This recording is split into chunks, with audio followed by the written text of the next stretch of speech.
자, 시작할게요. 우리는 아합을 여전히 기억을 해야 돼요. 왜냐, 예수님이 아니죠. 하나님께서 아합을 정말로 아끼셨다. 우리는 다 공부했잖아요.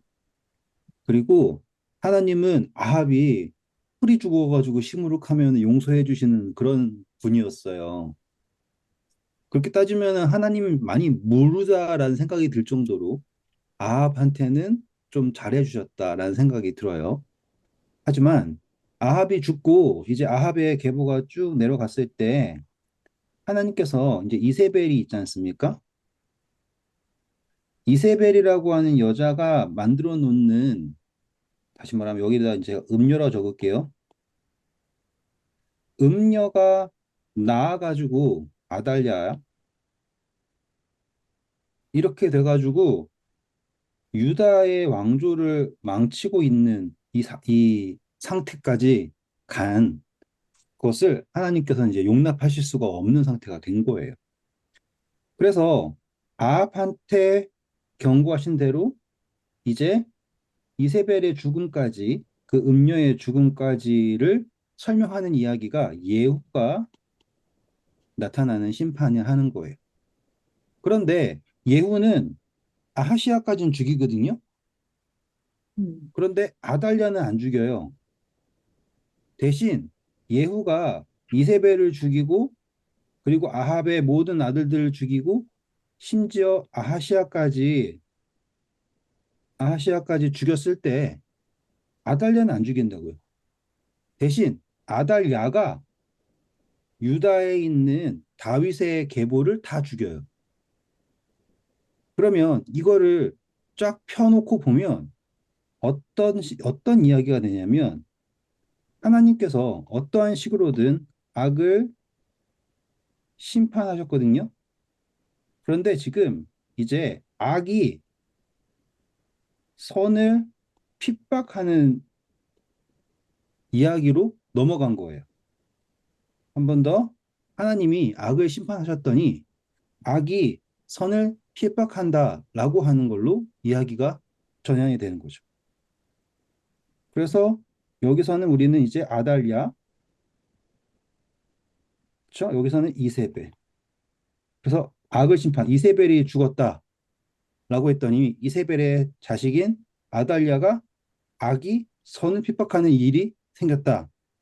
그랬을 때 어디서부터 아이가 한 명 나와요? 성전에서 자란 요아스가 등장을 해서 이제 그 악을 심판하게 되는 이야기가 연결되는 이 흐름이거든요, 이렇게.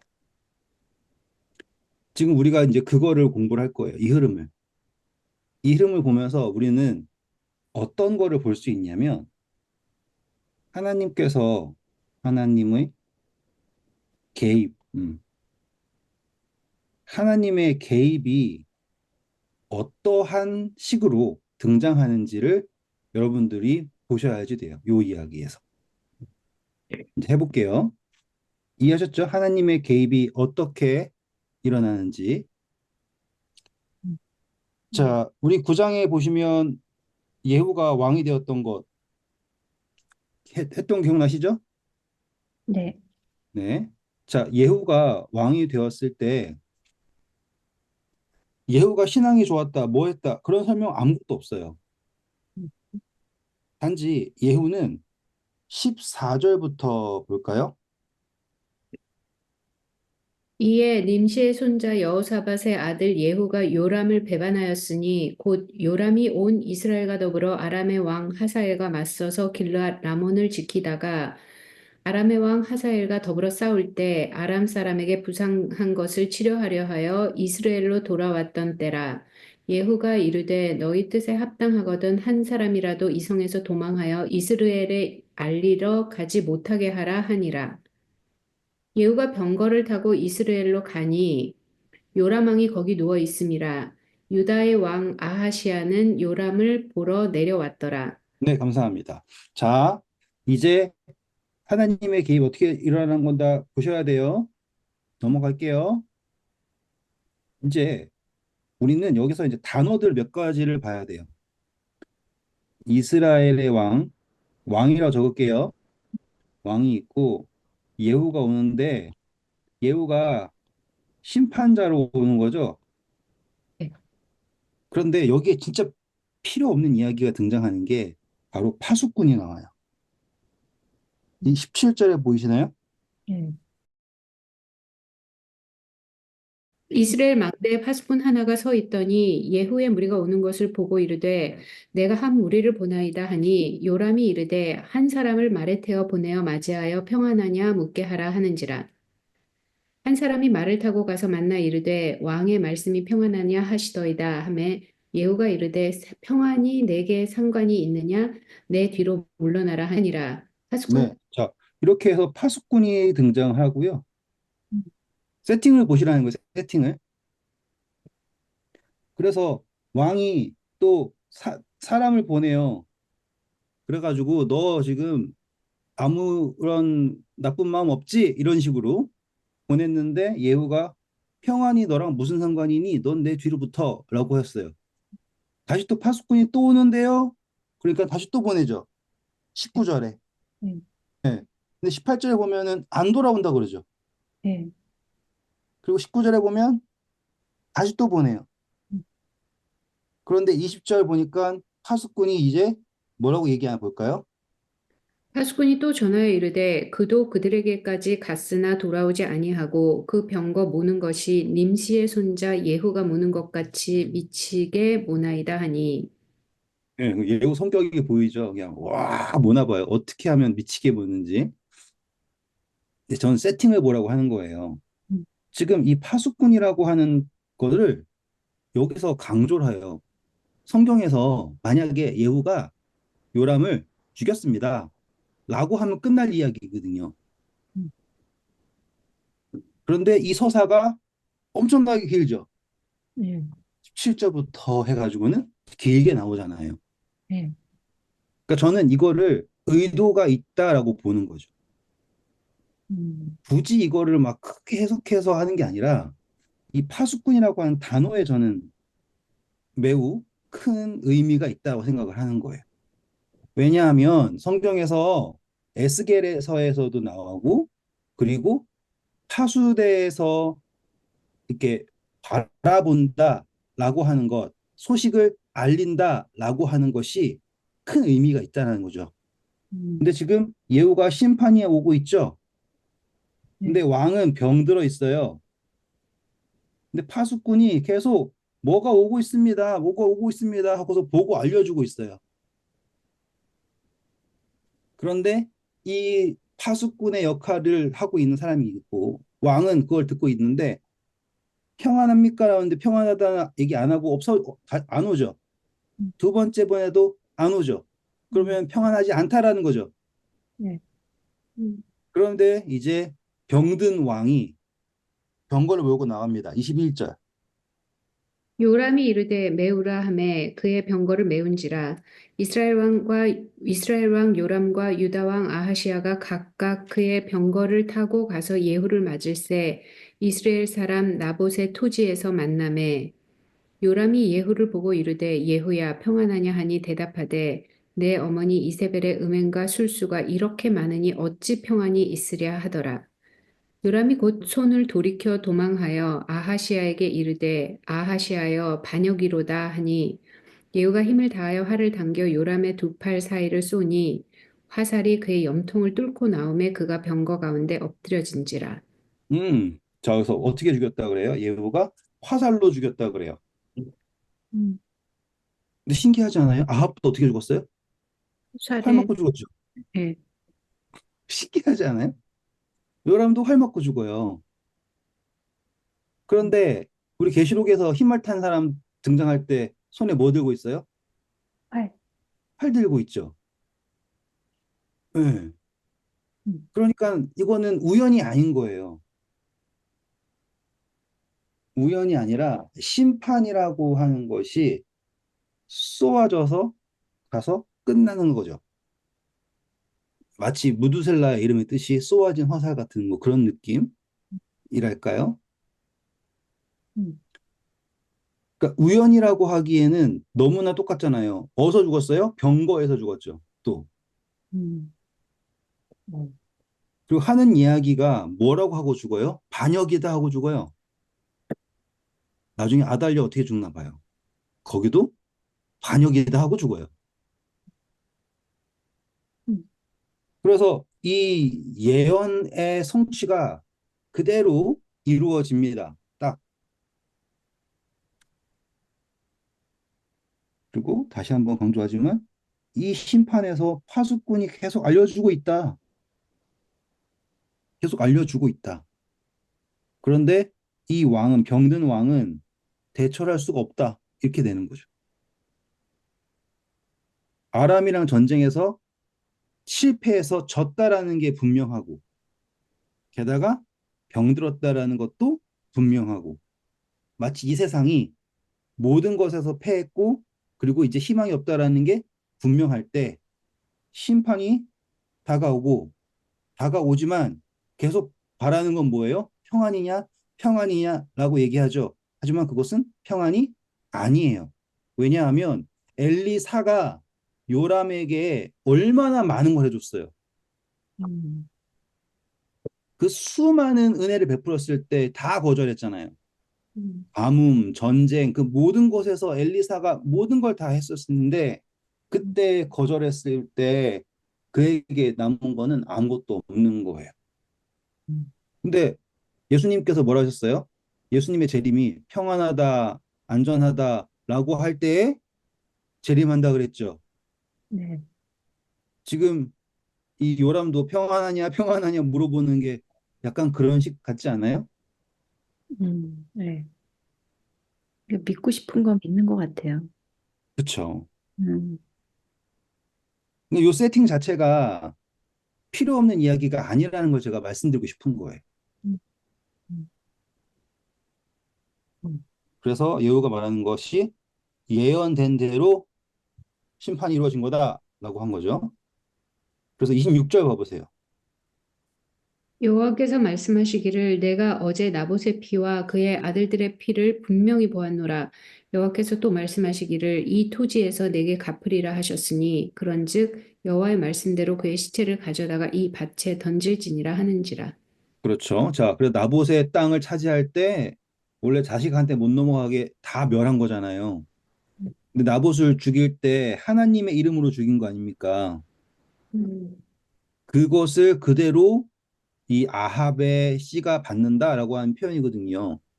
근데 사단이 이 땅에 우리의 죄를 들여와서 했던 게 뭐예요? 모든 인류를 다 죄로 죽게 하는 거잖아요. 근데 음, 그 죄를 어떻게 한 거냐면 왕과 하나님을 모욕했다라고 하는 거죠. 사단의 논리도 같은 논리인 거예요. 우리가 하나님을, 예수 그리스도를 이렇게 대적했다라고 하는 논리로 접근하는 거잖아요. 그래서 아합의 씨가 나봇의 포도밭 끝 이렇게 되는 겁니다. 그런데 거기서 너무 끝나지 않고 유다와 아하시아가 읽어볼까요? 유다의 왕 아하시아가 이를 보고 정원의 정작길로 도망하니 예후가 그 뒤를 쫓아가며 이르되 그도 병거 가운데서 죽이라 하매 이블르함 가까운 구루 비탈에서 친히 그가 무깃도까지 도망하여 거기서 죽은지라. 그의 신복들이 그를 병거에 싣고 예루살렘에 이르러 다윗성에서 그들의 조상들과 함께 그의 묘실에 장사하니라. 네, 그래서 아하시아도 예후가 죽입니다. 근데 예후가 정말 대단한 게 뭐냐면 한 나라의 왕도 아니고 두 나라의 왕을 했어요. 음, 그 웬만한 배짱 아니면 안 되는 이야기죠. 근데 예후는 모르겠어요. 말 병걸 보는 게 미치게 볼 정도로 그런 사람이면 어떤 마음이 다를지는 모르지만 하나님께서 명령하신 거를 거침없이 하는 거예요. 저는 이게 너무 대단하다고 생각을 해요. 아합의 모든 씨를 죽여라. 그런 다음에 예후가 이스라엘로 갑니다. 근데 이세벨 멋지죠? 30절 읽어볼까요? 예후가 이스라엘에 오니 이세벨이 듣고 눈을 그리고 머리를 꾸미고 창에서 바라보다가 예후가 문에 들어오매 이르되 주인을 죽인 너 시므리여 평안하냐 하니 예후가 얼굴을 들어 창을 향하고 이르되 내 편이 될 자가 누구냐 누구냐 하니 두어 내시가 예후를 내다보는지라 이르되 그를 내 던지라 하니 내려 던짐에 그의 피가 담과 말에 튀더라. 네, 예후가 감사합니다. 자, 이세벨은 어떻게 죽었어요? 떨어져 죽죠? 너 아침성 계명성이 어떻게 떨어졌냐? 이렇게 연결되는 거예요. 계속 높은 보좌에 올라가려고 했다가 떨어졌다. 그래서 땅바닥에 찍혀서 그래서 뭐 용이 땅에 떨어졌다. 혹은 뭐 사단이 아니면 계명성이 이런 식의 그런 모든 설정들이 다 이 아합의 집안의 심판에 다 연결되어 있다. 그리고 계시록에서 바벨론도 나는 수치를 당하지 않을 거다라고 하죠. 이 여자도 눈 그리고 머리 치장하고 있는 거 보면은 대단한 여자예요. 그렇게 해서 죽게 되었고, 그런 다음에 예후가 이제 좀 이따가 치우자라고 했더니 뭐밖에 안 남아 있어요? 두골과 20, 네, 읽어볼까요?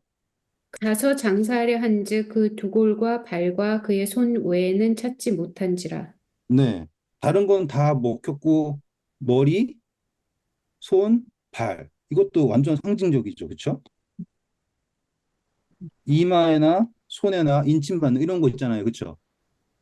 발은 뭐예요? 행위, 가는 것. 그거를 상징적으로 딱 남겨놓은 거예요. 그래서 개들이 먹어버렸다. 이렇게 표현이 되었죠. 그리고 거름이 되었다. 그러니 이제 악에 대한 심판이 하루아침에 이루어졌네요. 그렇지 않아요?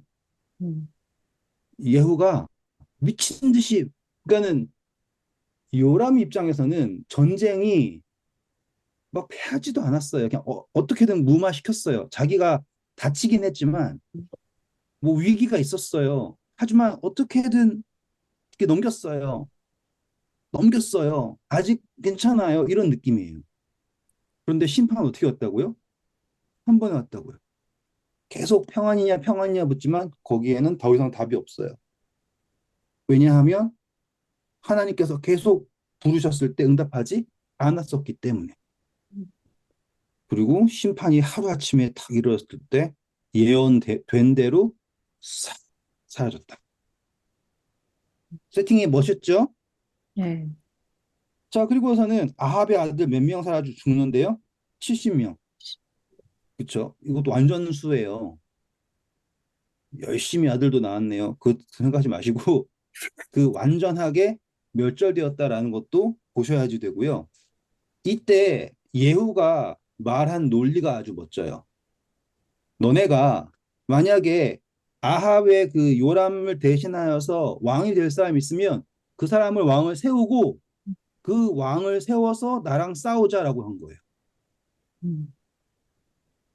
근데 아합을 따랐던 다시 말하면 그 요람 왕조의 사람들도 안 된다라고 생각을 하고 이 아들들이 누구의 손에 의해 죽는 거예요? 그 사람들, 네, 백성들 장로들에 의해서 죽게 된다. 그것은 다시 말하면 이제 판단하게 된다는 판단. 음, 성경에서 반복되는 하나의 전제가 있는데 어떠한 심판이든지 항상 하나님께서는 이 사람들로 하여금 판단할 수 있게 하세요. 음, 판단하기 전에 어떠한 결과를 주려고 하지 않으세요. 음, 그러니까 그것은 하나님께서 내가 이것을 할 수 있어 없어를 하시는 게 아니라 이것을 통하여서 우리로 하나님을 깨우닫게 하는 걸 원하시는 거다라는 거를 볼 수 있는 거. 음, 제가 아까 시작할 때 이거는 하나님께서 어떻게 개입하시는가라는 걸 계속 설명한다라고 얘기했지 않습니까? 개입하실 때 보면 은혜의 시간을 엄청나게 주셨죠? 은혜를 보통 주신 게 아니에요. 요람 왕 같은 경우는 엘리사가 정말 전담마크 하듯이 지켜줬어요. 아람이 전쟁하려 그러면 글로 가지 마세요. 절로 가면 안 됩니다. 이렇게 얘기해주고. 맞죠? 모든 것에 시시때때로 전담받하면서 도와줬단 말이에요. 그런데도 안 들었다. 그러니까 은혜는 한없이 주셔요. 근데 거기에는 분명히 끝이 있는 거죠. 근데 그 끝은 땅 하는데 하루아침에. 음. 그리고 그 심판에 있어서 이세벨도 예후가 죽인 게 아니에요. 그 안에 있던 이세벨 섬기던 내시가 던져 죽이는 거고, 아합의 아들들도 그들을 섬기던 장로들이 죽이는 거고, 판단할 수 있게 하신다. 자, 그렇게 되니까 예후가 하는 심판이 상당히 의미가 있죠. 그렇죠? 그래서 10절 볼까요? 그런즉 이제 너희는 알라 곧 여호와께서 아합의 집에 대하여 하신 말씀은 하나도 땅에 떨어지지 아니하리라. 여호와께서 그의 종 엘리야를 통하여 하신 말씀을 이제 이루셨도다 하니라. 예후가 아합의 집에 속한 이스라엘에 남아 있는 자를 다 죽이고 또 그의 귀족들과 신뢰받는 자들과 제사장들을 죽이되 그에게 속한 자를 하나도 생존자를 남기지 아니하였더라. 네, 이렇게 완벽하게 끝냅니다. 게다가 가는 길에 아시아의 형제들도 다 죽여요. 음.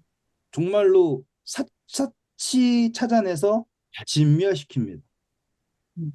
그래서 17절.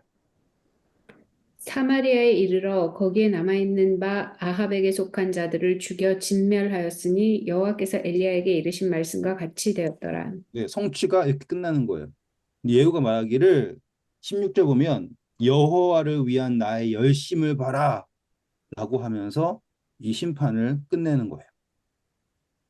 그리고 나서 이제 오늘 하이라이트죠. 바알을 섬기는 사람들을 죽이는 장면인데 이게 정확하게 혼인잔치의 비유와 완벽하게 연결되는 거예요. 혼인잔치의 비유가 뭐였어요? 예복을 입은 사람. 그런데 거기에서 혼인잔치에 들어는 왔지만 예복은 안 입은 사람이죠. 그러니까 잔치 안에 있었지만 예복을 입고 안 입고가 그렇게 중요하다. 그래놓고서는 아니 잔치에 온 것도 고맙지 예복 안 입었다고 쫓아내가지고 울며 이를 갈고 이렇게 있게 하는 게 맞냐? 라고 할 수 있지만 이 이야기를 읽고서 혼인잔치의 비유를 보시면 완전하게 달라요.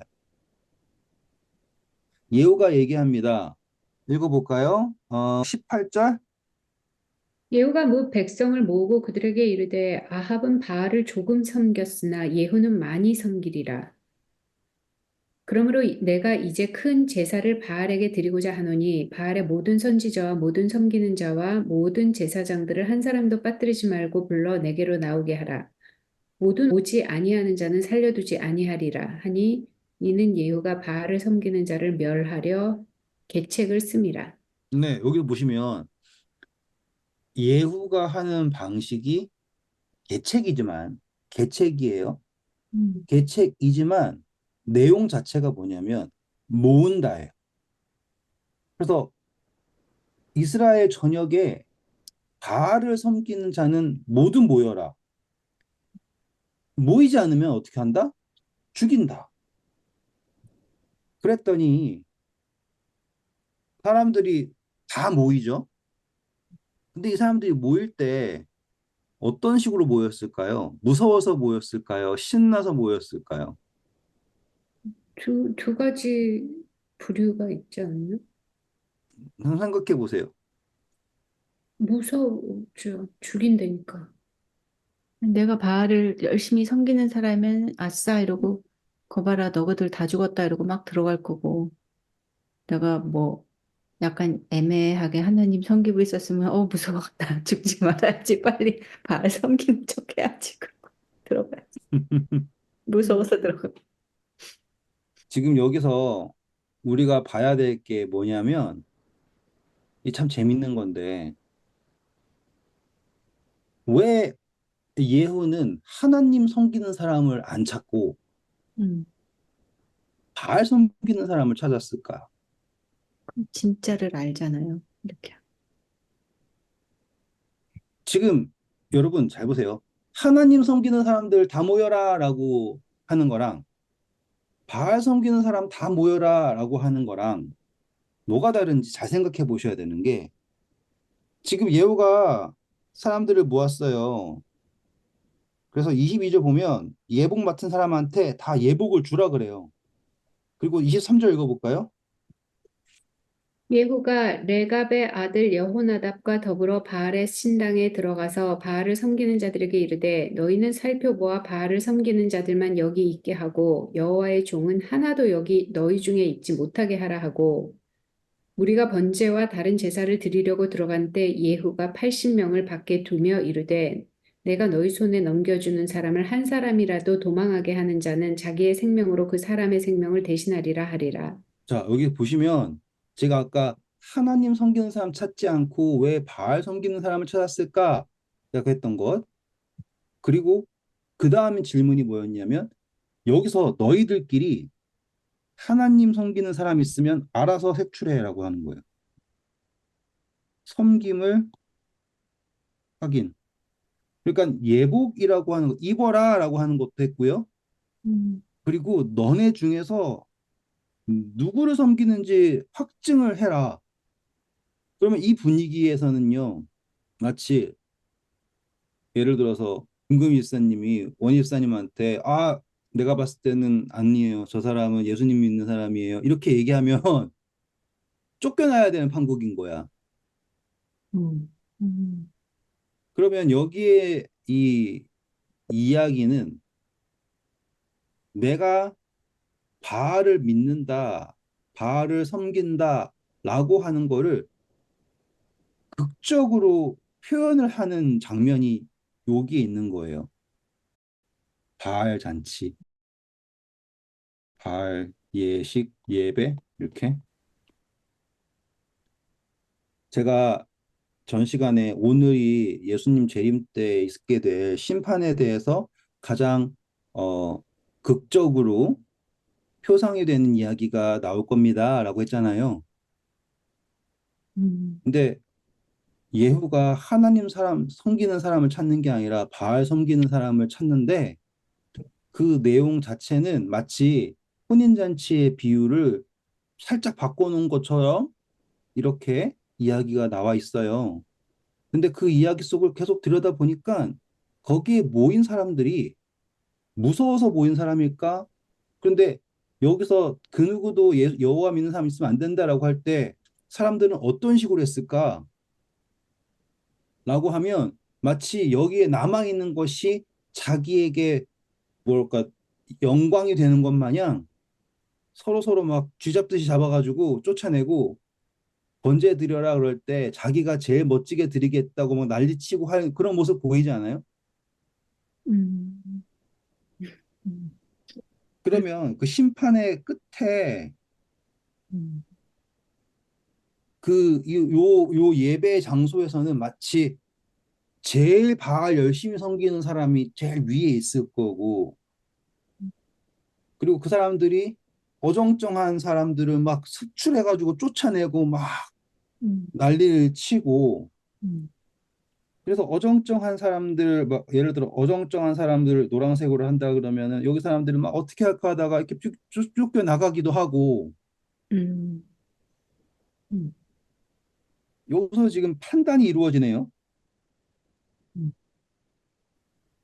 지금 바알은 너가 그러니까 바알이래. 예후는 너가 바알 섬기는 사람이야, 하나님 섬기는 사람이야 판단 안 해요.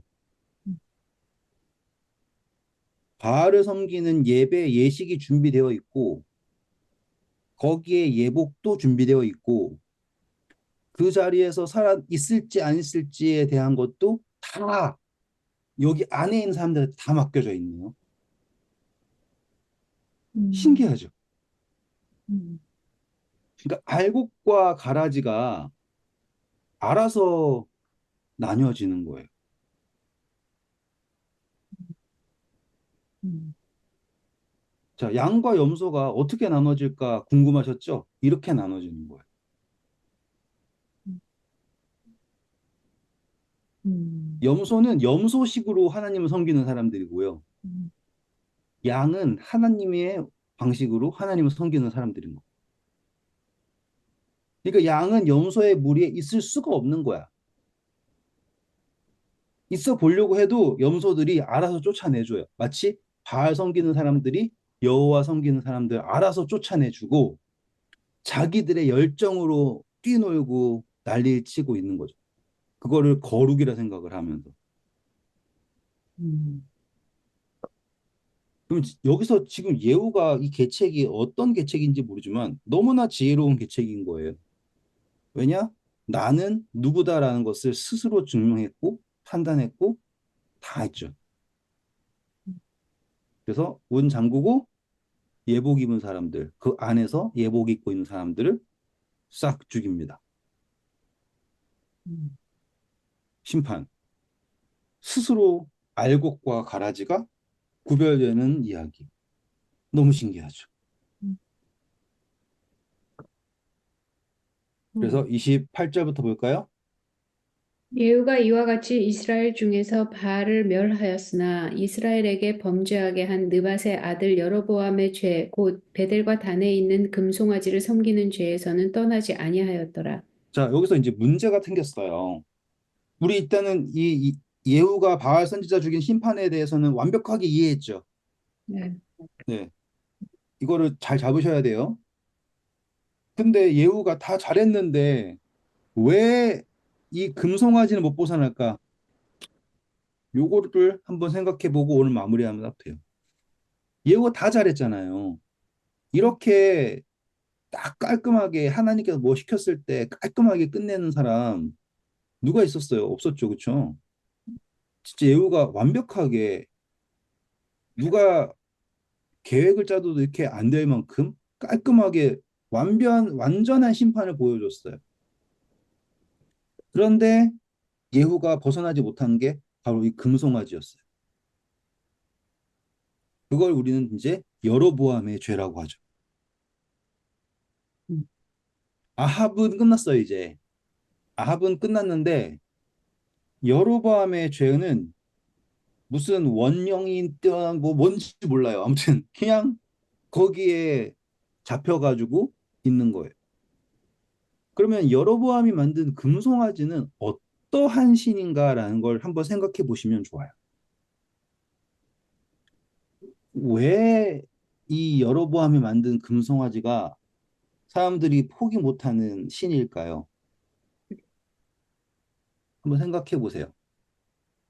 음, 다른 질문. 왜 유다에 있는 왕들도 예루살렘도 하나님 주셨고 축복 제사장 다 줬는데 왜 유다에 있는 왕들도 이방신 섬길까요? 좋아 보여서. 뭐가 좋을까요?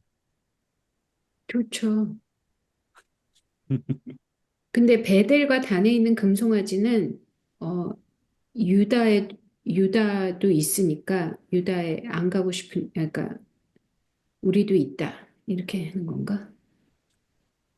그러니까 내 거는 막 내 거 안 뺏기려고 약간 그러다가 예후 예후의 이 시험 보면은 그냥 이렇게 대충 마치 첫사랑을 잃었다 약간 이런 느낌이고 금송아지가 계속 있다 이거는 마치 니골라닥이다 이런 느낌 약간 그런 느낌. 이게, 자, 이 이야기를 가장 쉽게 설명하는 게 소활성이에요. 소활성. 음, 만만하고. 그렇죠. 네. 생선이 없으면 차선이다 이런 건가? 그러면? 만만한 그러니까는 로또 산으로 도망치는 거는 어렵다예요. 음, 그래서 소돔 바로 옆에 있는 저 소활까지만 가게 해주세요. 음, 라고 얘기했잖아요. 그러니 이 여로보암의 죄가 무서운 게 뭐냐면 예루살렘은 아닌데 음, 그 옆이야. 비슷한 거. 음, 사마리아 여인이 이 산에서 예배하라 그러는데 이렇게 얘기하잖아요. 그게 그거예요. 그렇지. 예루살렘까지 하나님께까지 가는 것보다 이런 느낌. 심지어 유다 사람들도 예루살렘이라고 하는 것은 하나님을 주권자로 놓는 거거든요. 음, 그러는 순간 그들이 그거 못하는 거예요. 그 힘들어. 자유를 못 누리니까는 하나님 안에서의 자유를 못 누리는 거야. 왜냐하면 가치관이 세상에 있으니까. 음, 그런데 세상에 있는 신들은 가치관이 세상에 있는 사람들에게 자유를 줘요. 왜냐하면 세상의 가치관으로 정당화를 해주니까. 음, 그런데 세상의 가치관을 가지고 있는 사람은 하나님을 섬기면 아무리 돈을 많이 벌어도 가책이 생기고 성공을 해도 가책이 생기고 왜냐하면 가치관 자체가 안 맞으니까. 음, 유다 왕들 이제 또 볼 거예요. 다 보시면 착한데 병거를 많이 만들고 성을 짓고 군사를 하고 착한데 딱 그러는 순간 끝에 가잖아요. 그럼 말로에 망해요. 음, 그러니까는 여로보암의 죄라고 하는 것 자체가 소활성인 거예요. 소활성. 산으로 가기는 어려워요. 음, 음, 그래서 택한 거예요. 그런데 소활성은 항상 악으로 떨어질 수밖에 없게 되는 거죠. 오늘 우리에게도 하나님 믿는다고 하지만 금송아지 믿는 게 너무나 자연스러운 게 음, 자세히 안 들여다보면은 믿는 건 하나님일 테니까 이런 식인 거죠. 음, 하지만 하나님께서 예후에게 너가 그래도 내가 명령한 것을 온전히 지켰으므로 4대인가요? 네, 4대는 내가 너의 왕조를 지켜주겠다라고 얘기하세요. 음, 그러니 이제 이 4대가 보존된다라는 건 또 이제 예언되었고, 근데 그게 이제 끝나겠죠. 근데 그게 이제 이스라엘의 끝이에요. 음, 그리고서는 예후가 죽게 되고 11장에 오셔서 딱 오늘 거기 열고 다음 시간으로 제가 이야기 드릴게요. 11장에 오시면 1절 볼까요? 아하시아의 어머니 아달랴가 그의 아들이 죽은 것을 보고 일어나 왕의 자손을 모두 멸절하였으나 요람의 왕의 딸 아하시아의 누이 여호세바가 아하시아의 아들 요하스를 왕자들이 죽임을 당하는 중에서 빼내어 그와 그의 유모를 침실에 숨겨 아달랴를 피하여 죽임을 당하지 아니하게 한지라. 자, 이게 바로 아까 악을 심판했죠? 음, 했더니 이제 악이 선을 핍박하는 이야기가 나오는데 얼마나 열정적으로 했는지 씨를 말리려고 했어요. 근데 그 씨가 하나가 살아있는데 어디에 살아있냐면 성전에서 살아있어요. 음, 완벽하게 표상이죠, 그쵸? 네. 그러다가 이제 7살 해가지고 나와요. 8살 딱 이렇게. 그러면 뭐 완벽한 거 아닙니까? 그 이야기를 우리가 다음 시간에 할 거예요. 음, 예수님께서 십자가에서 악을 심판하시고 그 다음에 용이 여자의 씨의 남은 자손을 죽이려고 바다 모래 위에 섰다. 이런 식으로의 연결점이 여기서 나타나는 거고요. 음, 아달랴가 이렇게 난리를 쳤죠. 그런 다음에 그 아달랴가 몰랐던 숨겨져 있던 아이가 등장할 텐데, 그렇죠? 요아스. 근데 그 요아스가 등장할 때 그냥 자기 힘으로 왕이 되는 게 아니라 제사장을 통해서 왕이 되네요. 그러니까 제사장이 나중에 130 넘게 살아요. 대단한 사람이에요. 이 사람의 역할까지 우리가 보게 되면 예수님의 재림을 이제 우리가 어떤 식으로 연결시켜서 표상으로 볼 수 있는지가 딱 눈에 들어오게 되는 거예요. 재밌겠죠? 음, 네. 생각하는 것보다 역사서에 이러한 연결고리들이 많아서 신기하지 않아요? 음, 옛날에는 뭐, 이렇게 뭐 창세기엔 우리가 워낙 많이 했으니까 이런 연결고리가 있다 하지만 역사서가 이런 식으로 모든 게 음, 연결고리 있다라는 건 성경에서 일어나는 모든 사건들은 진짜로 예언인 거예요, 예언. 음. 그런 것들이 이렇게 기록되어 있다라는 거를 우리가 확인할 수 있게 되는 겁니다. 네, 수고하셨고요. 좋은 밤 되세요. 감사합니다.